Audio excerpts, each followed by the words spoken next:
Video ini dipersembahkan oleh Mr. Krabs. Snack kepiting gurih, bikin nagih. Oke, assalamualaikum warahmatullahi wabarakatuh. Kembali lagi di channel Filsa Budiambia. Lama nggak upload ya, mohon maaf teman-teman. Mohon maaf yang sebesar-besarnya karena saya sibuk kali ya, atau ada kebuntuan bikin konten apa ya. Kebetulan sekarang lagi ada berita tuh, si Ruben Onsu lagi rebutan brand merek Bensu ya.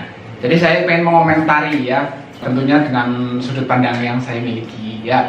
Oke, lagi rame, lagi viral, yang mana Ruben Onsu si artis itu lagi berebutan brand merek ayam gepreknya ya, geprek Bensu itu dengan ayam geprek Bensu ya. Jadi kronologinya itu yang saya pelajari itu sebenarnya geprek Bensu itu milik Yangsen Kurniawan dan siapalah gitu ya.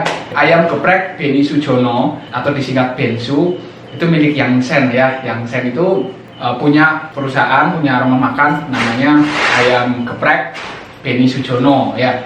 Nah, di situ manajemen memutuskan mencoba untuk menarik Ruben Onsu sebagai BA atau brand ambassador ya atas merek ayam geprek Bensunya itu, Beni Sujono itu ya. Nah, tapi mungkin dengan Ruben Onsu itu mau dengan satu syarat, dia itu menaruh satu karyawannya di bagian dapur.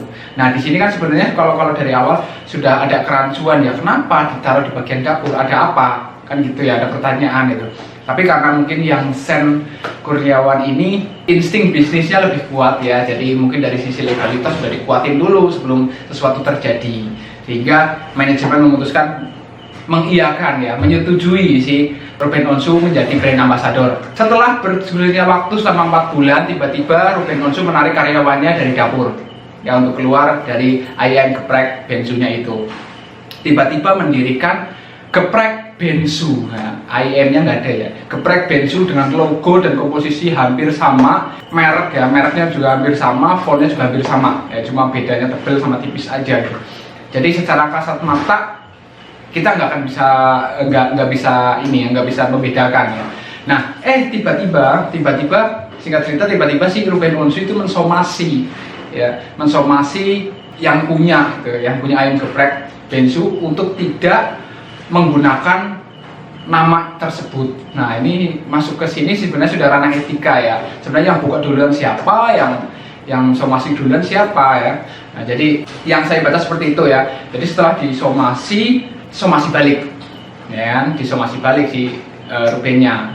Jadi setelah bergulirnya waktu, proses sidang berlanjut, sementara bisnisnya Ruben di ayam geprek Bensunya itu sudah bercabang-cabang hingga ratusan berkembang sampai proses hukumnya ini terus berjalan. Tiba-tiba kemarin awal 2020 tiba-tiba pengadilan menolak tuntutan Ruben Onsu dan menerima tuntutan si Yangsen Kurniawan itu tadi ya kan. Akhirnya mungkin ada denda, mungkin ada sesuatu yang harus ditebus ya sama si Ruben. Yang jelas banyak sekali kerugian di pihak Ruben ya. Jadi yang saya tahu tuh, Ruben itu nggak boleh lagi menggunakan nama Bensu ya. Padahal itu juga singkatan namanya dia, tapi yang di sisi ayam geprek juga itu singkatan Beni Sujono juga ya. Jadi dia nggak boleh lagi menggunakan nama Bensu di semua bisnis apapun. Otomatis banyak sekali bisnisnya Ruben yang menggunakan nama Bensu harus ditutup. Nah, itu kerugian besar sekali, termasuk ayam gepreknya, terus masuk frozen foodnya, terus baksonya, terus semuanya lah. Kurang lebih ada 6 brand yang harus dia tutup. Rugi, yes, itu konsekuensi. Nah, di sini apa yang kita pelajari? Yang kita pelajari adalah jika teman-teman punya bisnis, segera daftarkan mereknya. Itu paling penting. Daftar merek di HKI ya, paling nggak seberapa sih, paling cuma per kelas itu 3 jutaan, 2 juta, 3 jutaan, tapi aman ya. Yang kedua, bikin semua sosmednya, karena ada profesi-profesi tertentu yang namanya web hunter ya. Web hunter itu biasanya kalau ada bisnis yang lagi happening ya, dia segera membuka membuat akun sosmednya, membuat websitenya. Nanti ketika bisnis besar membutuhkan domain itu, nah mereka bayar, mereka jual dengan harga yang cukup tinggi. Ya, ada profesi seperti itu ya. Jadi makanya teman-teman, kalau buka bisnis segera buat sosmednya, amankan brandnya, itu paling aman. Karena apa? Brand itu aset yang paling penting. Persentasenya ya jauh lebih penting daripada kan aset. Ada aset yang terlihat. Aset yang terlihat itu seperti properti, mesin, terus investasi yang mobil dan seterusnya gitu ya. Itu aset terlihat atau tangible asset ya.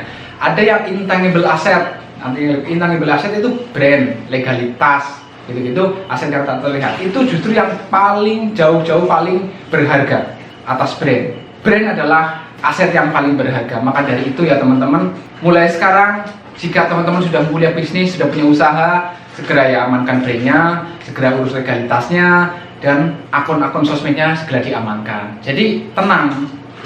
Jadi jangan lakukan promosi sebelum akun sosmednya dibuat dan legalitasnya dan brandnya didaftarkan. Oke ya teman-teman, jika konten ini bermanfaat maka subscribe aja. Terima kasih. Wassalamualaikum warahmatullahi wabarakatuh.